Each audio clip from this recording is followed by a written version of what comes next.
Obesidade é uma doença crônica e a sua incidência vem aumentando nos últimos anos. Hoje em dia é quase considerada uma epidemia global. As bases da obesidade estão no desbalanço entre o consumo e o gasto energético. E até o século XVIII, quase não existiam relatos na literatura médica de pacientes ou pessoas obesas. Com as mudanças da sociedade e do nosso consumo alimentar, agora vivemos numa onda da obesidade. Atualmente, mais de 50% da população brasileira está acima do peso. E de 2006 a 2018, o número de obesos no Brasil aumentou em 67%. As causas da obesidade são várias, que vão desde genéticas até ambientais.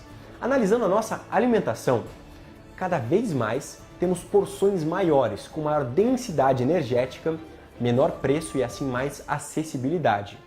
Por outro lado, o nosso estilo de vida está cada vez mais sedentário. Olá pessoal, eu sou a doutora Ana Otaki, médica nutróloga em Ribeirão Preto. E hoje eu quero falar com vocês sobre obesidade. Obesidade é uma doença que acomete grande parte da população mundial e está relacionada a diversas outras doenças.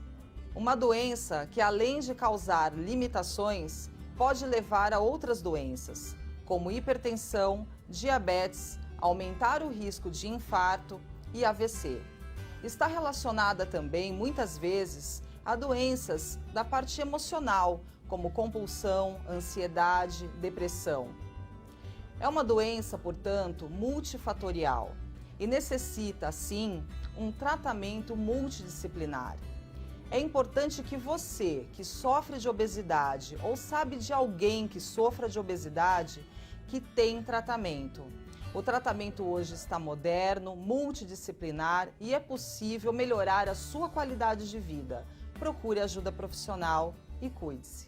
Combater a obesidade é uma batalha em diversas frentes. Não existe dieta mágica, o que significa que as dietas têm que obedecer às leis da física e da fisiologia humana. Mais um ponto fundamental é diminuir a ingesta calórica, ou seja, de alimentos ricos em energia, como açúcares e lipídios, gorduras, dando preferência para aqueles com alto teor de fibras e água. Nessa batalha, a atividade física tem um poder gigantesco, é um poderoso aliado, porque não só combate a obesidade, como também várias das comorbidades que estão correlacionadas. Neste momento, cirurgias e medicamentos também são terapêuticos, mas têm que ser prescritos por um médico para apenas uma população muito específica. Combater a obesidade envolve uma abordagem multifatorial, por isso precisa da ajuda de uma equipe multidisciplinar, com educadores físicos, endocrinologistas, nutrólogos e nutricionistas. Meu nome é Arthur Carvalho e esse foi o Minuto Saúde. São Francisco. Informações ligue 0800 777 9070 ou acesse sãofrancisco.com.br.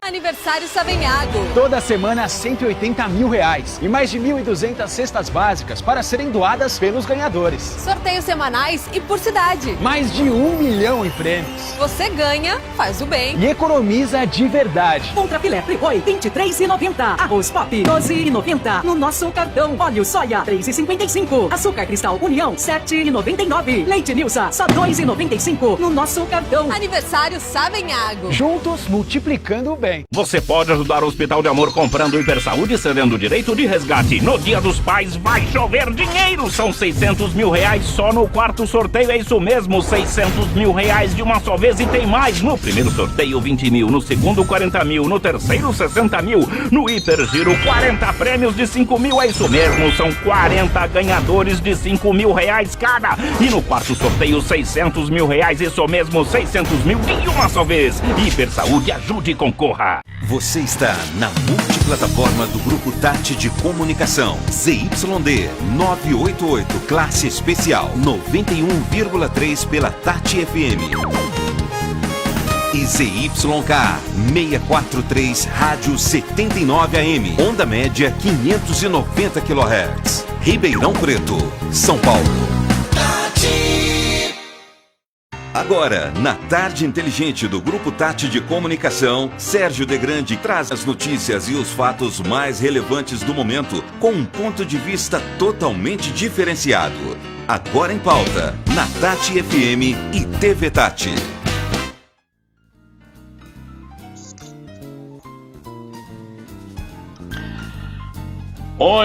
Muito boa tarde, são 14 horas mais 48 minutos, hoje começamos bem atrasados, sabe por quê?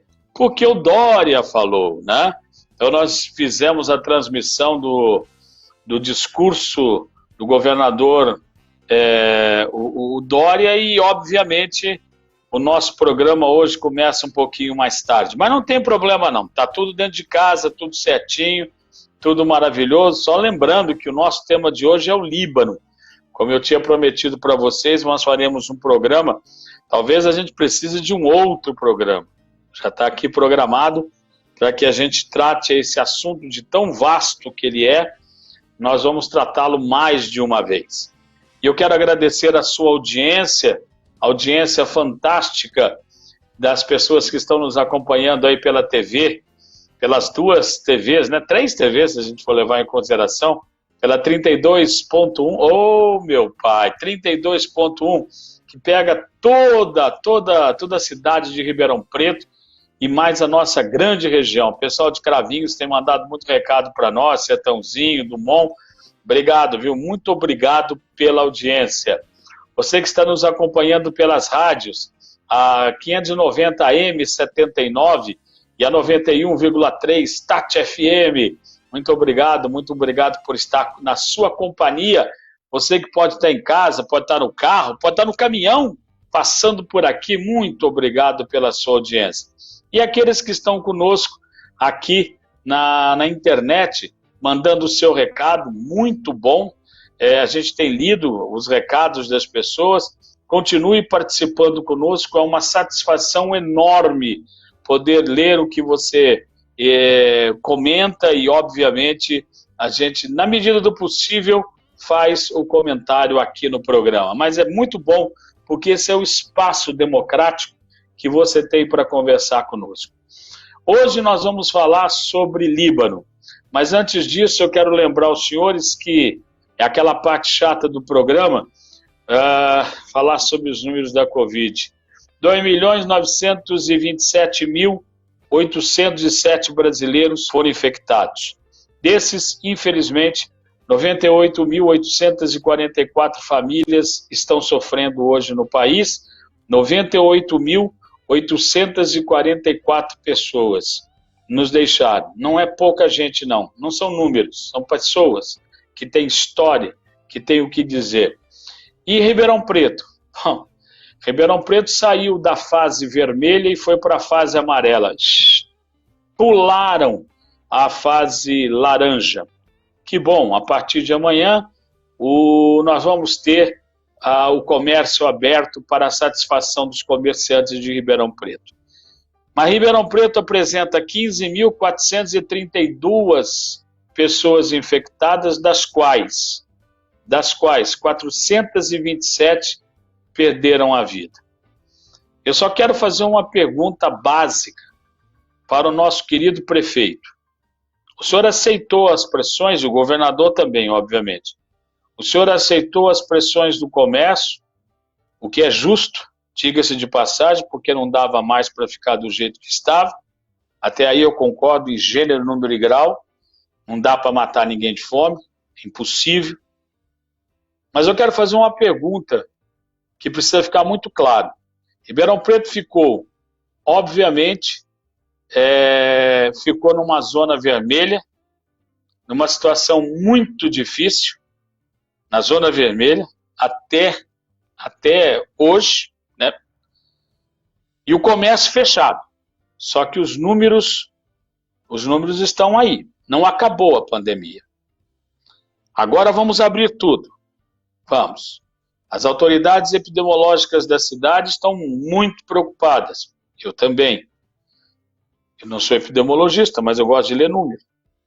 Eu também tenho essa preocupação. Agora eu passo para o senhor prefeito e para o senhor governador a seguinte pergunta. Foi o comércio que infectou essas pessoas? Eu acho que não. De onde veio esse número? Em primeiro lugar, das lotações dos ônibus. E eu lhes pergunto, os ônibus vão rodar amanhã.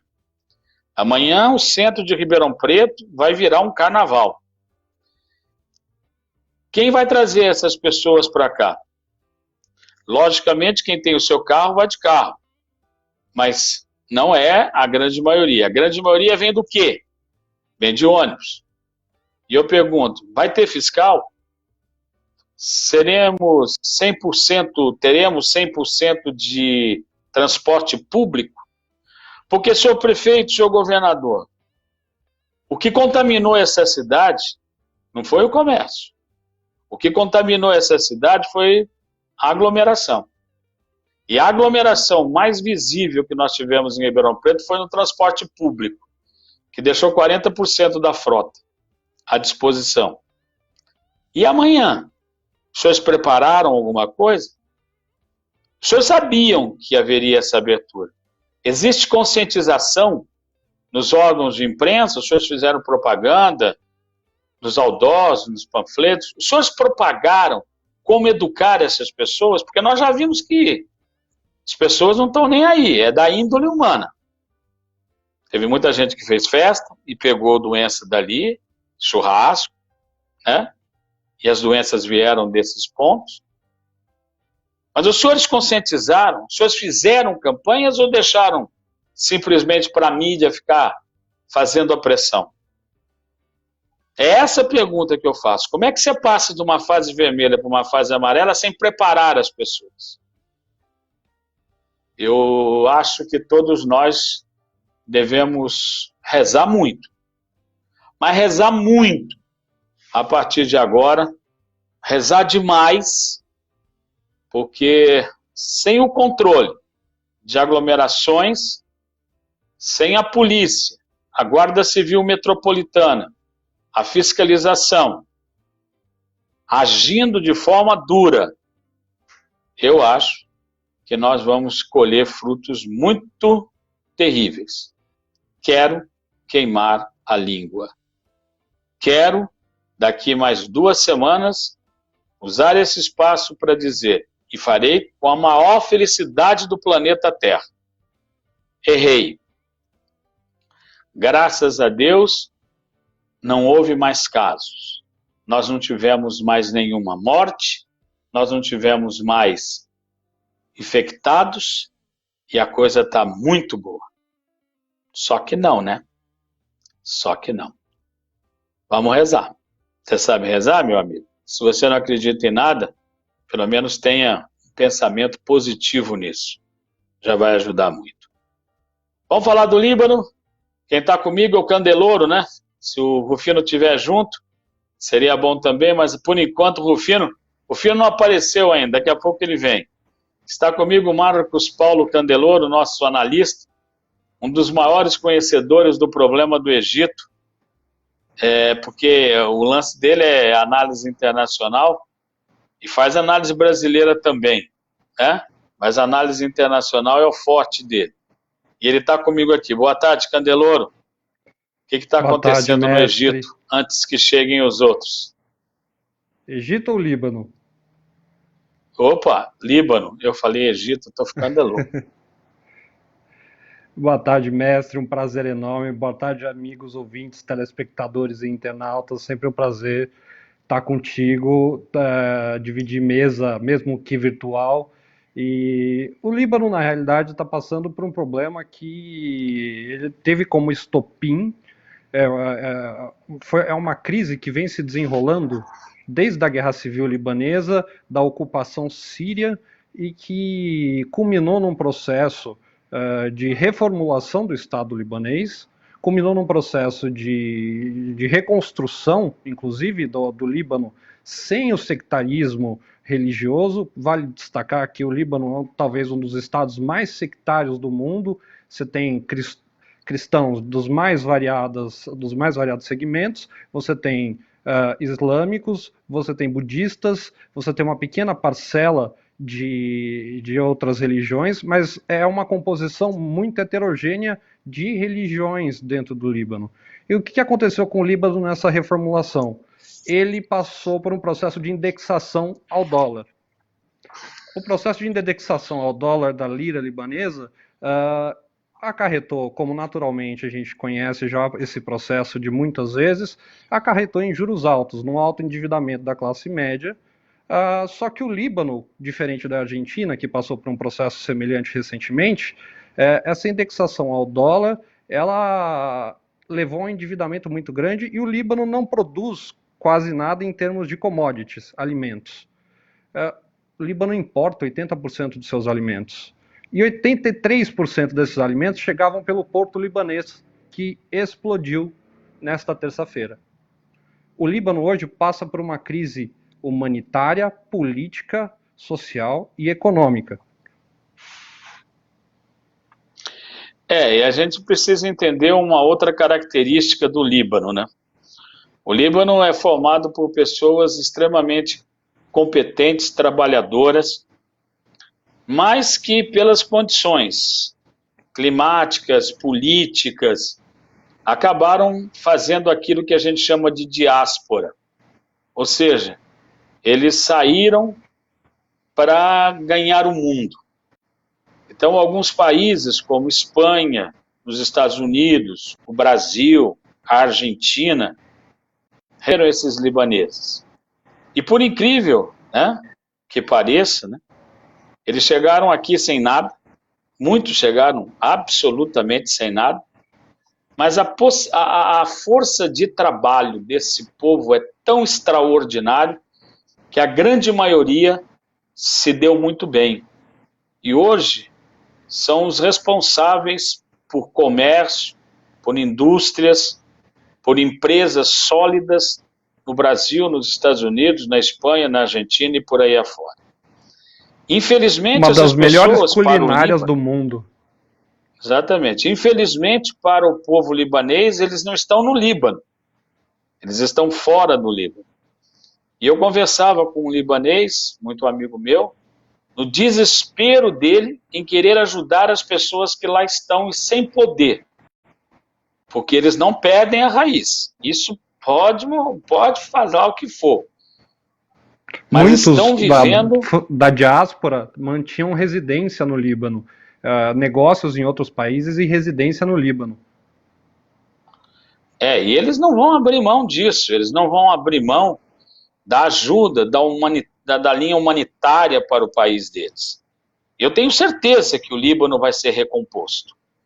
Mas a situação da pobreza no Líbano chega a ser muito, mas muito, muito, muito preocupante. E é exatamente a partir daí que as revoltas surgiram.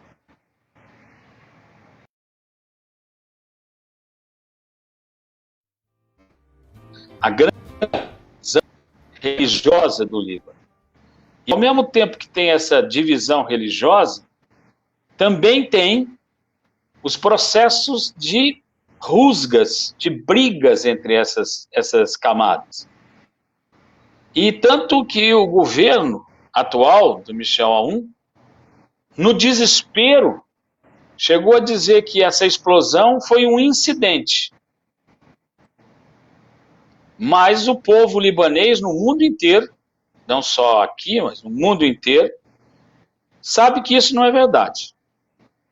Nós temos hoje, não sei se já tivemos, não recebi informação ainda, o julgamento de 4 libaneses, generais libaneses, que foram acusados da emboscada para o Hariri. 15 anos depois... Que era primeiro-ministro do Líbano. Primeiro-ministro. E que esses 4 pertenciam ao Hezbollah. 15 anos depois. E muito provavelmente o veredito seria de prisão perpétua, ou não sei se tem morte lá, não sei, não entro nessa.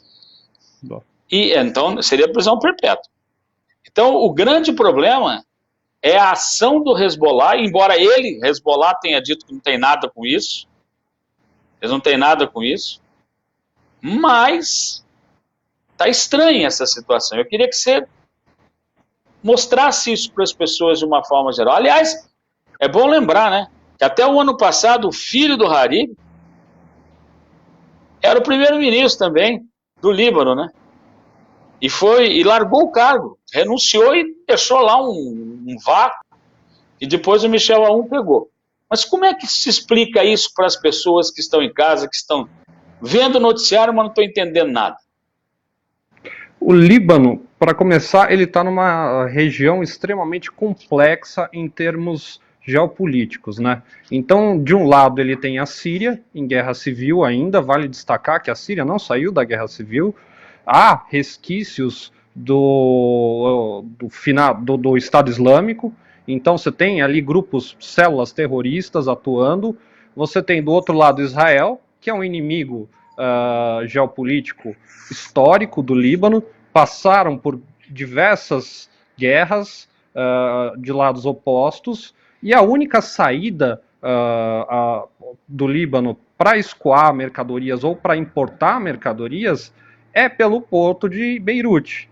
Justamente o porto que explodiu por um armazenamento incorreto, segundo as autoridades, de 2.750 toneladas de um inseticida. Ou seja, houve no Líbano a explosão do principal ponto geográfico de entrada de mercadorias, de movimentação, circulação da economia, porque o Líbano está cercado de impossibilidades. O Líbano hoje é uma ilha no Oriente Médio. Vale destacar, o senhor apontou muito bem, mestre, a população libanesa, ela é sectária, mas é uma população trabalhadora, é uma população que prosperou num ambiente muito complexo e construiu uma democracia relativamente sólida. Tanto é que os últimos governos têm sido governos técnicos, não têm sido governos vinculados à disputa religiosa. Agora, sempre há a sombra do Hezbollah. O Hezbollah, para quem não sabe, é um grupo que foi responsável durante muito tempo por atentados terroristas, tentou se partidarizar, houve uma dissidência, rachou, há um grupo militarizado, há um grupo oficializado, mas ainda assim o Hezbollah é considerado pelos americanos e pelos israelenses como uma entidade terrorista, e o Hezbollah sempre é suspeito, é lógico, numa situação como essas, de causar esse tipo de incidente. Há relatos diretos do Líbano de milícias já tomando conta das periferias de Beirute. Ou seja, é um cenário muito conveniente para ser apenas um acidente. Vale lembrar que a gente está num contexto pandêmico e que o ministro das Relações Exteriores libanês pediu demissão na segunda-feira, um dia antes da explosão, falando que o Líbano era um estado falido. Então, aí é que está o grande problema, né? É aí que está o grande problema. As pessoas estão questionando, será que teve o papel de Israel nessa parada? Israel disse, eu não quero nem saber. Não quero nem saber, não tenho nada a ver com isso. Inclusive, se precisar, eu ajudo. E coisa que o libanês não gostou, não. Os libaneses não gostaram dessa interferência de Israel, falaram, ó, não vem que não tem. Mas é uma situação muito complicada. O cenário internacional, veja, o navio que carregava esse nitrato de amônia, ele está ali desde 2013. Ele estava carregando esse nitrato de amônia para Moçambique. Ele vinha da Moldávia e estava indo para Moçambique. Deu um tilt no meio do caminho, precisou parar. Foi notificado 120 vezes por armazenagem irregular. Parou, foi ver o que tinha acontecido, as autoridades libanesas falaram, esse negócio não vai não, tem que pagar para sair daqui. E aí começou aquele imbróglio jurídico internacional que a gente sabe que vai durar muito tempo, e essas 2.000 toneladas ficaram paradas. E é um negócio louco, se aquecido pega fogo mesmo. Agora, será que nenhum grupo terrorista sabia disso? Quando o tempo todo a televisão libanesa estava acusando esse negócio, estava dizendo que isso era um perigo. Rufino, muito obrigado pela sua participação. Você acha que os libaneses são tão inocentes assim? Eu acho que não, né? Tem muito malandro que sabia que aquilo ali, se pusesse fogo, tchau. É isso ou não? De grande Marcos Candeloro, primeiro desculpas, tive problemas técnicos, mas estamos aqui, né? Você tocou num ponto muito interessante, De Grande. O navio vinha da Geórgia, né? E na verdade, egoísmo do dono do navio. Ele ia fazer uma carga extra, portanto, parou no porto libanês, e ali ele não teve mais dinheiro para continuar a viagem. A tripulação ficou dependendo, inclusive, da ajuda dos libaneses, porque eles não tinham nem dinheiro para comer. E aí, o que aconteceu? 1 ano depois, essa tripulação volta para a Geórgia, o navio fica lá, sem condições, o navio foi afundado. E a carga fica. É uma série de acidentes que levanta suspeitas incríveis, né, sobre o que a gente está assistindo. Não sei se o Marcos chegou a abordar, mas nós estamos falando de uma civilização cosmopolita, né? Nós estamos falando da antiga Fenícia. Se você olhar hoje para a bandeira do Líbano, é o cedro que fez os navios que mudaram o comércio do Mediterrâneo. Então, por que cosmopolita? Porque é uma cidade que recebia todas as pessoas do mundo, né? E depois do Setembro Negro, o famoso Setembro Negro da década de 70, que refugiados islâmicos entraram no sul, onde estava a população majoritariamente cristã. Não sei se o Marcos também já disse, me corrija, Marcos, se você já disse isso. Nós tínhamos de Beirute para cima a população islâmica, de Beirute para baixo a população cristã. Com essa entrada dos refugiados, a Síria parte em apoio aos islâmicos e Israel parte em apoio aos cristãos. Mas a explosão se dá em 82, quando então o premier, que era general, o premier de Israel, que era general, faz um massacre em 82, que até hoje não há provas se de fato tinham terroristas no acampamento ou não. Morreram em torno de 2.000 pessoas, e isso devastou o Líbano até em 91, foram 16 anos de guerra civil que devastou o Líbano. Quem vive em 16 anos em guerra civil desconfia de tudo, desculpa da expressão, até de uma flatulência. Eu não tenho dúvida, aliás, é exatamente isso que esse meu amigo libanês fala: olha, era impossível viver lá. Então ele veio para o Brasil, porque não tinha outro jeito, mas sabendo exatamente o que era a fome, miséria, guerra, e é claro que é um povo inteligente, trabalhador, é um povo magnífico, solidário, mas que sofre muito, isso eu não tenho dúvida. E claro que tem que desconfiar, da solidez de um país que era exemplo para o mundo a passar por isso. Puxa vida, claro que você desconfia. Inclusive de sabotagem econômica, né? Vale dizer o seguinte, hoje, um dos maiores intelectuais em voga no mundo é libanês. Citei isso na nossa última transmissão, que é o Nassim Nicholas Taleb, criado no Líbano. E ele criou, por conta da experiência da guerra civil, na qual ele foi educado dentro de casa, para quem não sabe, tá? Vale a pena ler o mais famoso livro dele, que é o Antifrágil. É nesse ponto que eu quero tocar. O Cisne Negro também é fantástico. É fantástico que você vai entender um pouco do que é a cultura libanesa a partir da observação dele. Ele ficou milionário na Bolsa de Valores, principalmente no mercado financeiro na Suíça, e depois foi estudar filosofia, né? E virou professor emérito, convidado em várias universidades americanas, hoje reside nos Estados Unidos. Mas ele narra que ele foi educado pelo próprio pai na biblioteca que o pai tinha, professor, sem nunca ter pisado na escola. Mas por que eu estou dizendo isso? A capacidade de antifragilidade que o libanês conseguiu ao longo dessas guerras, ao longo desses 16 anos de guerra civil, tá? E com essa miríade de culturas. Por que antifragilidade? Como se constrói de maneira muito simples a antifragilidade?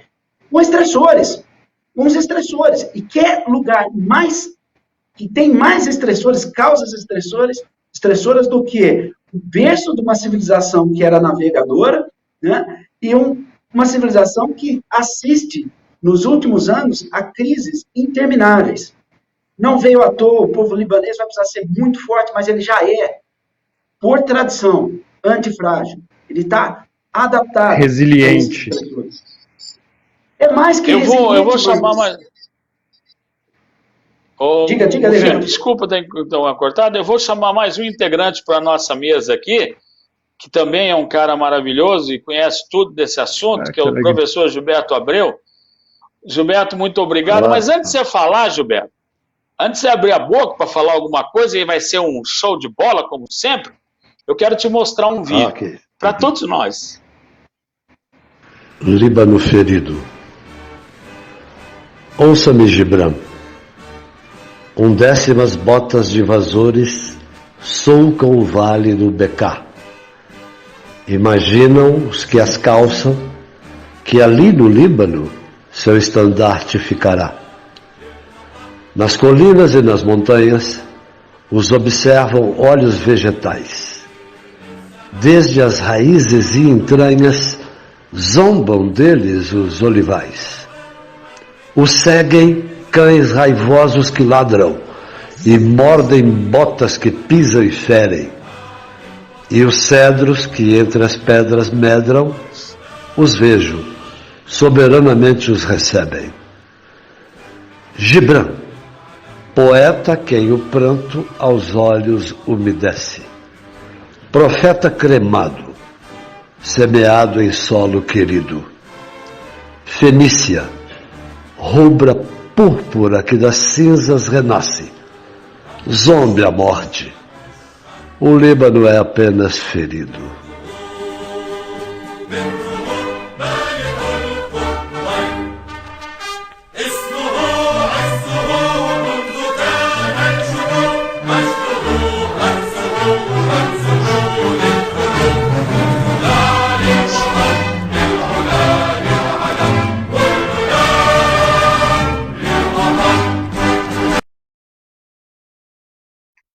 Parabéns, Gilberto. Lindo poema. Parabéns aos meninos que fizeram esse VT para a gente. Giba, Líbano está ferido. Maravilha de vídeo. Parabéns, professor. Parabéns, lindo maravilha. Poema.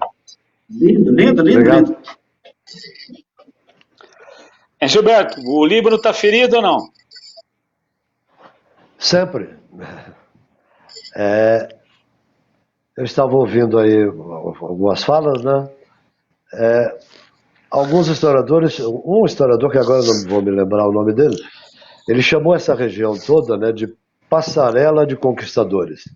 Porque através da história isso sempre aconteceu, né? E é uma área conflituosa, conflitada, né? Isso vem desde o Império Turco-Otomano, que dominou o mundo árabe, né, por 5 séculos, e até a Primeira Guerra Mundial. Na Primeira Guerra Mundial houve um acordo secreto, né, chamado de Sykes-Picot, é o nome de um ministro britânico e outro francês. Esse acordo foi denunciado, foi um escândalo à época, na Primeira Guerra Mundial, no começo da Revolução Russa. Quem denunciou esse acordo secreto foi Lenin, o acordo Sykes-Picot. Agora, o mais escandaloso é que o Tratado de Versalhes confirmou. E ao invés de o mundo árabe vir a tornar-se, né, um único grande país unificado, a mercê da vontade imperial britânica e francesa, o mundo árabe foi fragmentado em 17 países, como nós temos ainda hoje. Candeloro. Um acordo entre franceses e ingleses dificilmente perdura, né? É engraçado observar isso ao longo da história. É verdade. Piada mas à parte. esse perdurou porque a fragmentação que queriam continuou, né? E continua. A unidade árabe sempre foi um sonho e nunca foi conseguida, né? E a gente havia um sonho na década de 50, né, da República Árabe Unida, que também teve uma existência fortuita, né, muito rápida. Né? Desculpa, o Líbano, imagina, professor, me perdoe. O Líbano, na realidade, é cercado de inimigos, né? A gente tem inimigos, eu digo, geopoliticamente. E depois da Revolução Iraniana, o papel do Hezbollah na questão religiosa e estadista cresceu muito dentro do Líbano. Por quê? Ganhou um grande patrocinador. O Hezbollah, vale ressaltar, é xiita. O Hariri, por exemplo, que o professor De Grande falou no começo do programa, aliás, eu estou com 3 professores aqui, devia estar quieto, não devia estar falando. Cara, conheço. O Hariri, que sofreu atentado e que teria, na realidade, a divulgação de toda da complexa investigação, resultaria, na realidade, na condenação dos 4 membros do Hezbollah, que é xiita, e o Hariri é sunita. Então, ou seja, há influência ainda desse sectarismo no Líbano, o Hariri era sunita. Então, esse sectarismo, ele influencia muito a questão do Estado, mas o povo libanês se reestruturou de uma forma muito democrática pós-guerra civil. Conseguiu constituir governos de caráter técnico, perseverou frente a inúmeras dificuldades. Agora, numa época de pandemia, num contexto pandêmico, num contexto em que a moeda libanesa perde cerca de 80% do seu valor em um ano, há uma explosão no principal ponto de escoação de mercadorias e de importação de mercadorias. É muito conveniente para alguns setores, por exemplo, o próprio Hezbollah. O próprio Hezbollah, que vem perdendo força e credibilidade internacional nos últimos 10, 15 anos. Então, é muito conveniente essa situação para alguns grupos. Aqui é difícil conjecturar e afirmar qualquer coisa, mas é uma situação muito conveniente. Gilberto, Rufino e Candeloro, o Líbano está com um problema sério. O Líbano está com um problema seríssimo. Ficar sem comida. Sim. Porque não tem onde chegar a comida. Como é que eles vão sair dessa? Como é que vai resolver? Vai haver essa solidariedade da ONU, sei lá quem? Porque o Porto já foi, era o único espaço que tinha. Dos dois lados, como o Candeloro, você e o Gilberto falaram, tem inimigo para tudo quanto é canto. Como é que ele vai sobreviver? Tem um porto menor aí que pode abastecer, né? O porto de Sidon. Mas é bem menor que o de Beirute, claro. Eles vão ter que fazer uma coisa emergencial ali. Em Trípoli também. Mas em Trípoli, afetada pela guerra civil. Esse aqui é o problema. Esse aqui é o problema. Eles têm que recuperar esses portos. Berlim conseguiu Rufino, sem dinheiro. Sem dinheiro, Rufino. A solidariedade internacional. A ONU tem que deixar de ser burocrática e ser mais eficiente, né? O Macron, não sei se ele foi fazer campanha também lá, ou se de fato ele foi fazer um aceno político. Fica aí um ponto de interrogação. Mas se a comunidade internacional, de fato, quiser ajudar o Líbano, tem como. Você consegue fazer uma operação aérea, tal qual foi feita em Berlim, na pós-Segunda Guerra, quando Berlim ficou isolada. É possível, sim. Falta a vontade política, não é, Gilberto? A França tem uma relação com o Líbano original, né? Desde a Primeira Guerra. Né? Beirute mesmo foi chamada de Pequena Paris, né? Como a Ribeirão Preto foi também num determinado tempo. Né? A relação o Guga Chakra costuma falar que é a Nova York do Oriente Médio. Porque tem um grande número de bancos. Aí já é bairrismo deles, né? Mas e tem os bilionários libaneses. Sempre foi uma cidade cosmopolita. Sempre foi. Por isso que eu acho que isso. Por isso que eu acho que o povo, exatamente. Não o governante, o povo pode se unir. É isso que eu queria saber, viu, Rufino? Você foi em cima da ferida. A comunidade libanesa espalhada pelo mundo é composta por muitos bilionários. Esse pessoal pode se cotizar para resolver o problema do Líbano ou não? Mas como é que chega essa grana lá? Deve, porque é muito político que se enriqueceu principalmente com o Líbano. É a hora deles devolverem o que eles roubaram do Líbano para o Líbano. Aliás, foi uma condicionante que o Macron impôs ontem, né? De como que os recursos franceses vão ser aplicados no país.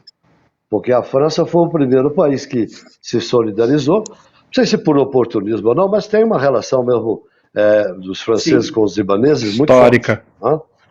E ele, inclusive, verbalizou isso, né? Quer dizer, a França quer saber como é que os recursos que serão transferidos vão ser aplicados. Né? Ele verbalizou isso. E esses pequenos conflitos que estão eclodindo na periferia do Líbano que chamam minha atenção. Às vésperas de um julgamento tão importante que poderia tirar uma credibilidade internacional muito forte de uma entidade que tem sido um problema grave dentro da democracia libanesa, fora que o Líbano, na época da sua redemocratização, estava ocupado pelas tropas sírias. Quando o Hariri sofreu o atentado, a Síria chegou a desocupar. Vale lembrar que o Bashar al-Assad continua sustentado pelo lobby chinês e russo, e é uma região de extremo interesse geopolítico. Então, assim, eu continuo ressaltando, é muito conveniente que tenha sido apenas um acidente. É esse o drama. Foi acidente ou não foi acidente? O que aconteceu? E os libaneses agora dizem que vão fazer uma investigação. Vão investigar. O Michel Aoun falou que vai investigar. Vai investigar porque o povo ficou bravo. O povo foi para a rua. O povo não está acreditando nesse negócio de que ar-condicionado pegou fogo. Isso aí não engana o libanês. Não vem? Mas um material de alta periculosidade depositado durante 6 anos é uma irresponsabilidade também que é indefensável. Foi notificado 120 nenhum vezes grupo sabia disso? Navio. Exatamente. Todos Ninguém sabia disso. É uma irresponsabilidade mas que não tem. Sabia, todos sabiam. O governo sabia, o governo notificou, inclusive. A Al Jazeera fez uma matéria especial, inclusive, sobre esse navio. Bom, e agora? Como é que vai ficar o Líbano? É isso que eu quero saber. Agora. Como é que vai ficar o Líbano? Como é que as pessoas podem segurar as pontas? Como é que esses libaneses que estão espalhados pelo mundo aí? Um pouquinho de cada um, porque nós estamos chegando no final do programa. Hoje o Dória comeu parte do nosso programa. Mas vamos lá. Nós vamos voltar a esse assunto, nós vamos falar mais vezes. Mas eu queria que vocês dissessem rapidamente, como é que vai ser o Líbano de agora em diante? Pode começar, o Candelor. Eu queria falar que o Líbano, na realidade, vai ter que ceder, alguns setores, algumas alas vão ter que ceder ao apoio e à solidariedade de Israel. Porque sem a estrutura geopolítica de Israel, não é possível chegar à ajuda humanitária em termos físicos. Há a possibilidade de ser aéreo. Essa possibilidade, na realidade, ela entra num eixo continental muito complexo, em que há diversos interesses em jogo, e eu não duvido nada de, por exemplo, como já aconteceu com a Palestina, abaterem navios de ajuda humanitária. Então, eu acredito que o Líbano tem que ceder à ajuda e ao ranço que se criou ao longo da história, é natural. São dois países que passaram grande parte da sua do seu período de existência em conflito, ou então com rusgas claras. O Líbano vai ter que abrir as portas para os israelenses. Rufino, nós perdemos o Gilberto. A internet comeu o Gilberto para nós. Internet boa. Vamos lá, Rufino. O que você acha que vai acontecer com o Líbano? De grande, Candeloro, nossos espectadores, a opcionalidade foi dada, né, Candeloro, mas é muito recente, você pensar que essa geração viveu tios e pais envoltos na guerra civil. Eu acho muito difícil que o Líbano venha a ceder à ajuda de Israel. Agora, a apuração tem sim que contar com alguns observadores externos, não sei dizer quais são os observadores externos, mas que tragam isenção nessa apuração, porque é grave, porque o próprio povo desconfia do atual governo, e ele mesmo desconfia se o governo vai conseguir fazer essa apuração. Eu faço uma aposta, eu acho que a ajuda vai vir dos próprios libaneses que estão espalhados pelo mundo em consequência das inúmeras guerras que o Líbano viveu. Mais uma vez, o libanês ajudando o libanês. É o que a gente espera, né? É o que a gente espera. E vocês foram muito felizes, principalmente o Candeloro, quando diz está na hora, e você também, e o Gilberto também, está na hora de quem enriqueceu as custas do Líbano devolver um pouco, né? Porque, e não foram Sim. poucos. Não foram poucos os políticos que ficaram trilionários no planeta por conta do Líbano. Então está na hora agora de ajudar, porque não está fácil não. Não vai ser fácil para o povo libanês, mas é um povo extremamente trabalhador. Nós vamos encerrar o nosso programa. Quero agradecer a presença do Rufino e do Candeloro, já marcando para uma próxima data. Vamos ver se a semana que vem nós vamos voltar nesse assunto. Tem que ter repeteco. É muito bom. Vai ter repeteco, sim. E eu quero encerrar esse programa com um vídeo, que olha, meninos, vocês foram geniais. Gilberto, que texto. E que trabalho dessa meninada. Parabéns. Ficamos aqui com o nosso Agora em Pauta. E eu convido vocês para segunda-feira, aí sim, às 14h30, se Deus quiser, a gente volta com o nosso Agora em Pauta. Encerrando com esse vídeo maravilhoso no poema de Gilberto Abreu e imagens magníficas feitas pela nossa equipe. Vamos lá. Líbano ferido. Ouça-me, Gibran. 1/10 botas de invasores sulcam o vale do Beká. Imaginam os que as calçam que ali no Líbano seu estandarte ficará. Nas colinas e nas montanhas os observam olhos vegetais. Desde as raízes e entranhas zombam deles os olivais. Os seguem cães raivosos que ladram e mordem botas que pisam e ferem. E os cedros que entre as pedras medram, os vejo, soberanamente os recebem. Gibran, poeta quem o pranto aos olhos umedece. Profeta cremado, semeado em solo querido. Fenícia, rubra púrpura que das cinzas renasce. Zombe a morte. O Líbano é apenas ferido.